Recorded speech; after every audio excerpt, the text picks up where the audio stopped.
Brought to you by V-Guard.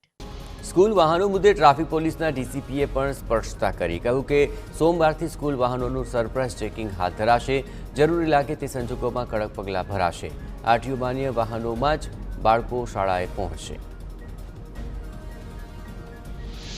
અમદાવાદમાં ગ્રામ્ય વિસ્તારની 600 શાળામાં તપાસ પૂર્ણ. શાળાઓમાં બનાવેલા અનઅધિકૃત શેડ દૂર કરવા લેવાય બાંહેધરી.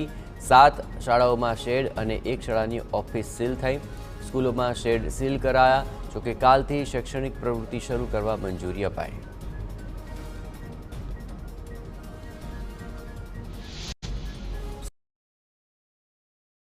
સુરતમાં સ્કૂલમાં અવરજવર કરતા વિદ્યાર્થીઓ માટે શાળા સંચાલકો જવાબદારીથી છટકતા હોવાનો આરોપ છે. વાન અંગે વાલીઓ પાસે ડિક્લેરેશન ફોર્મ ભરાવાતા વિવાદ.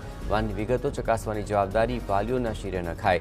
વાહનના ફિટનેસ સર્ટિફિકેટથી લઈને સીસીટીવી સુધીની વિગતો તપાસ્યા બાદ સંમતિપત્ર શાળાને આપવું પડશે.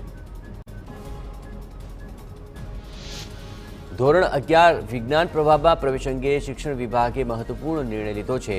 ધોરણ 10માં સ્ટાન્ડર્ડ કે બેઝિક ગણિત સાથે ઉત્તીર્ણ વિદ્યાર્થી ધોરણ 11 વિજ્ઞાન પ્રવાહમાં પ્રવેશ મેળવી શકશે. વિજ્ઞાન પ્રવાહના ગ્રુપ એ માટે ક્ષમતા અને યોગ્યતા ચકાસીને પ્રવેશ આપવાનો રહેશે. Brought to you by V-Guard.